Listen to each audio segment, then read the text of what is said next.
ईश्वर के द्वारा बनाए गए पूरे संसार को यदि भौगोलिक या भौतिक दृष्टिकोण से देखा जाए तो इस संसार के अनेक एवं महत्वपूर्ण रंग दिखाई देते हैं, परंतु इसी संसार को उदाहरणार्थ किसी रंगमंच की भांति देखा जाए तो ईश्वर की सर्वश्रेष्ठ सृष्टि अर्थात मानव किसी कलाकार से कम नहीं प्रतीत होता है। जहां ईश्वर स्वयं एक निर्देशक की भांति अदृश्य होकर पर्दे के पीछे से पूरे रंगमंच पर हो रहे नृत्य, कृत्य एवं खेल को निर्देशित कर रहा है। हाँ, ये बात अलग है कि कुछ कलाकार अपने समय में अपनी कला की अमिट छाप श्रोताओं के दिल में छोड़ जाते हैं और सदैव जीवित रहते हैं। उनको उनके कार्य से, उनके स्वभाव से, कार्य क्षमता एवं वाणी के लिए याद किया जाता है।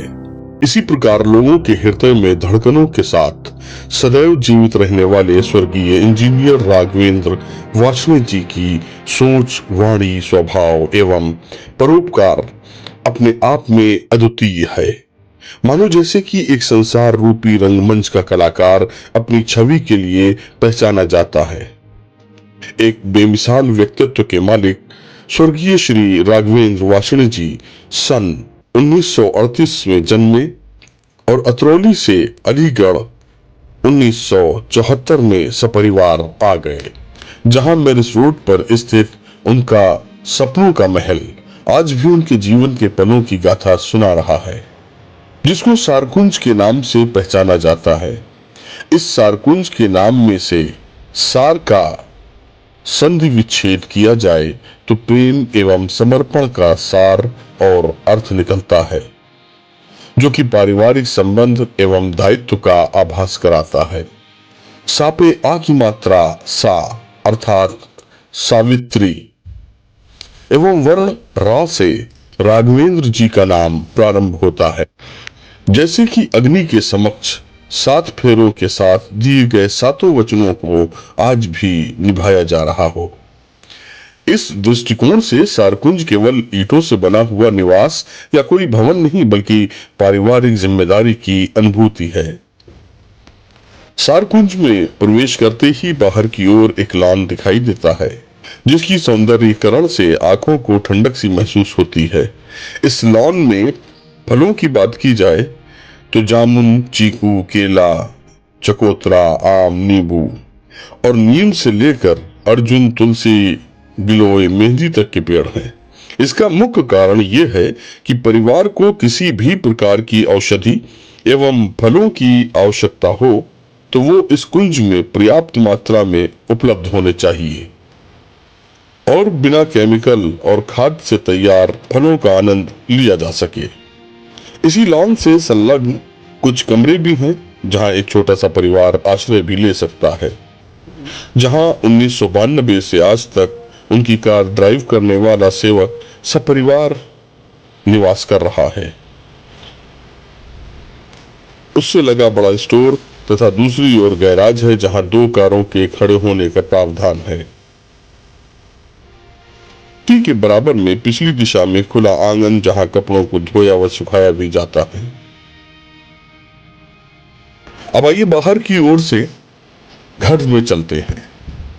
तो स्वागत कक्ष यानी कि ड्राइंग रूम कहा जाने वाला वो हिस्सा जहां अपने आने वाले आगंतुकों का स्वागत किया जा सके, और ये ड्राइंग रूम अंदर से 3 कमरों से जुड़ा हुआ है। साथ ही ऊपर जाने की सीढ़ियां और रसोई घर की ओर जाने का रास्ता भी इसी स्वागत कक्ष से होकर जाता है।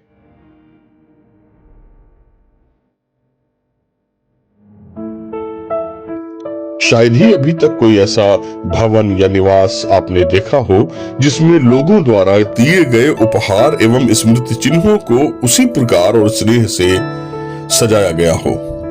ये उपहार ही नहीं बल्कि मोहब्बतों का एक अटूट बंधन है,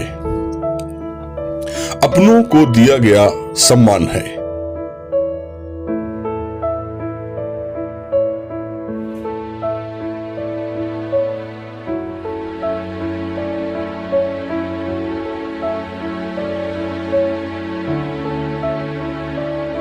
आज के डिजिटल युग में इन सभी चित्रों में परिवार से जुड़ी यादों को संजोकर इस प्रकार स्नेह से रखना अपने आप में एक कला कहिए, स्नेह कहिए, प्रेम कहिए या फिर भावनात्मक लगाव, कुछ भी हो, बस अद्भुत है।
जहां प्रेम आदर से दिए गए सम्मान को पूरा सम्मान दिया गया है।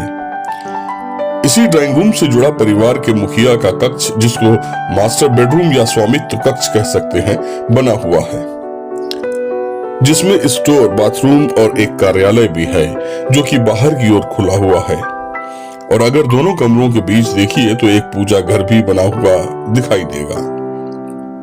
वास्तव में पूजा, अर्चना, प्रार्थना स्वयं एक सकारात्मक ऊर्जा का स्रोत है। उदाहरण के तौर पर श्रीमती सावित्री वार्ष्णेय जी स्वयं हैं, जो कि इस पूरे भवन को स्वयं देखरेख कर रही हैं, जहां उनकी जिंदगी का एक बड़ा हिस्सा गुजरा है। ईश्वर में पूर्ण आस्था, विश्वास उनके जीवन का आधार है, वही जीने की शक्ति प्रदान करता है। और यही सत्य है कि मानव स्वयं सकारात्मक ढंग से यदि ईश्वर के समक्ष नतमस्तक नहीं होता तो उसकी ऊर्जा से लेकर कार्यशैली या जीवन शैली हो या फिर मानसिकता, सब कुछ नकारात्मक दिशा की ओर चलना प्रारंभ कर देते हैं।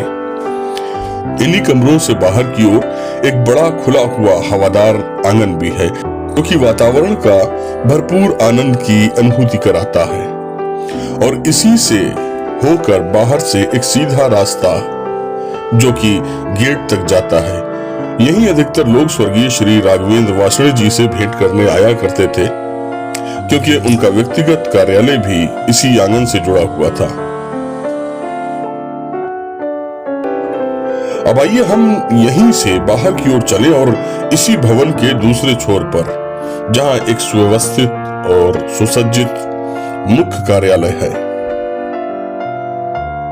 जिसको स्वयं श्रीमती सावित्री वार्ष्णेय जी ने अपने हाथों से सजाया है, जहां वो स्वयं बैठा करती हैं और सामाजिक दायित्वों को पूरा करती हैं। या यूं कहें कि सन 2000 में महापौर बनने के बाद पूरे 5 साल इसी कमरे में बिताए हैं। ये जो कार्यालय है बनाया गया तो ड्राइंग रूम था, लेकिन मेरे मेयर काल में ये मेयर का ऑफिस बन गया, जहाँ पर कि सब लोग आकर मिलते थे और मैं यथा संभव उनकी शिकायतों को दूर करने का प्रयास करती थी। दीवार पर उन सबके दिए हुए प्रेम चिन्ह अंकित हैं। मेरे पारिवारिक चित्र भी हैं, ताकि बच्चों को आगामी पीढ़ी का एहसास हो सके। धार्मिक भी हैं, ऐतिहासिक भी हैं और राजनीतिक भी हैं।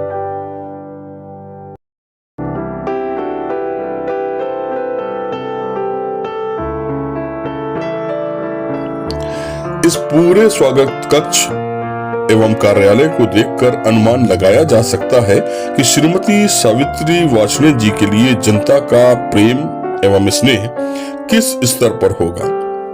शायद उनके आदर्शों, संस्कारों, व्यक्तित्व का एक दर्पण हो।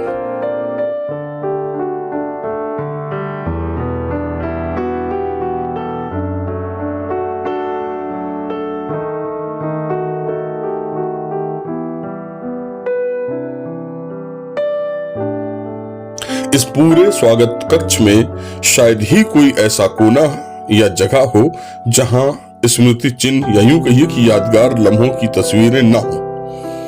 घर की एक एक दीवार, छत, कमरों को मानो चित्रों से रंग दिया गया हो।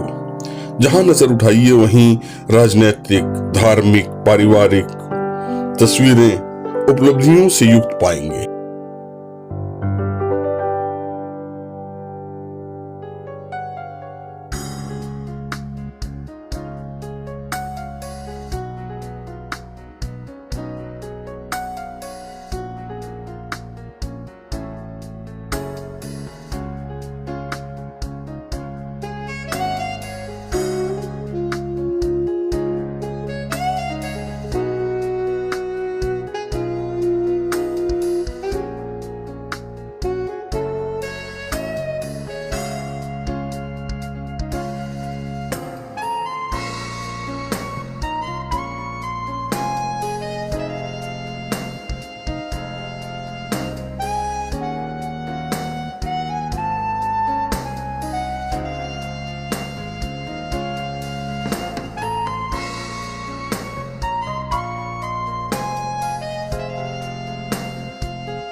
यही स्वागत कक्ष सीधे गैलरी से होता हुआ दूसरे स्वागत कक्ष से जुड़ता है और यहीं से ऊपर की ओर जाने की सीढ़ियां भी हैं और रसोई घर भी।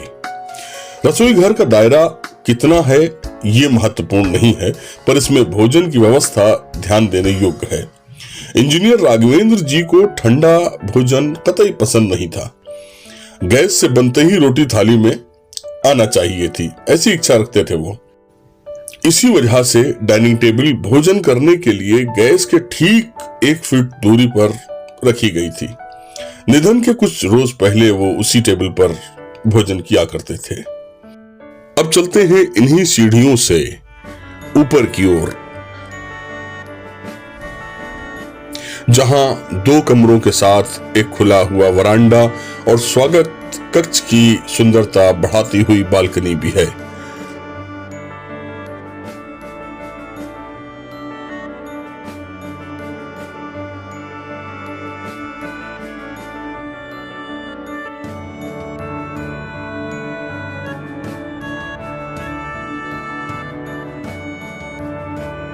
और इसी ऊपरी मंजिल पर एक बड़ा हॉल है जो किसी भी प्रोग्राम या सम्मेलन के लिए पर्याप्त है, जहां कम से कम 200 लोगों के बैठने की व्यवस्था हो सकती है।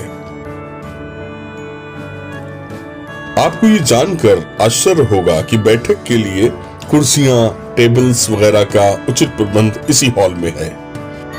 सारकुंज बनाने का सपना सभी बच्चों को अलग अलग कमरे दिए जाने का एक सपना था, अतः 3 कमरे ऊपर और एक नीचे बच्चों के लिए तैयार कराए और एक गेस्ट रूम जो किसी भी मेहमान के आने के लिए तैयार किया जा सकता हो।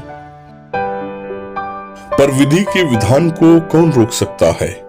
इसी घर में सन 1991 में प्रवेश किया। उसी साल बड़ी डॉक्टर बेटी का विवाह हुआ। बीच की बेटी दिल्ली ITI में प्रवेश कर गई और पुत्र ने रुड़की में CST में प्रवेश ले लिया। तो रहना हुआ सबसे छोटी बेटी का और उसी को खाली घर में रहने का मौका मिला। इतना कहना कि ये निवास स्वर्गीय श्री राघवेंद्र वासणे जी ने बनवाया था तो न्याय नहीं होगा, बल्कि ये कहा जाए कि अपने खून पसीने की कमाई हुई दौलत से घर को मंदिर में परिवर्तित करने में जो भी सपना देखा गया उसको उन्होंने सत्य कर दिखाया।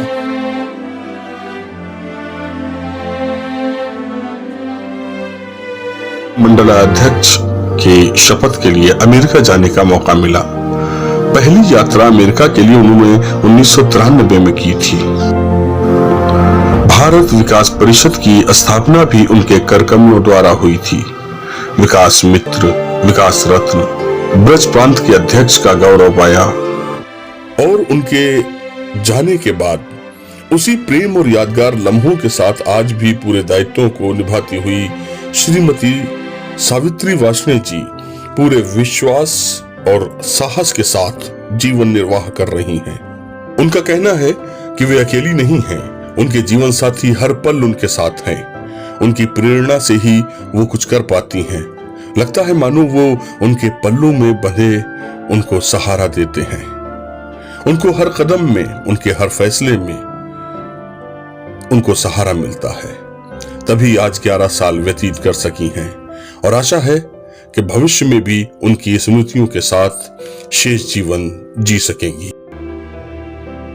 धार्मिक दृष्टिकोण से यदि ना भी देखिए तो दुनिया का कोई भी व्यक्ति ईश्वर को सच्चे मन से पुकारता है तो ईश्वर उसको एक सकारात्मक स्थिति में लाकर खड़ा कर देता है।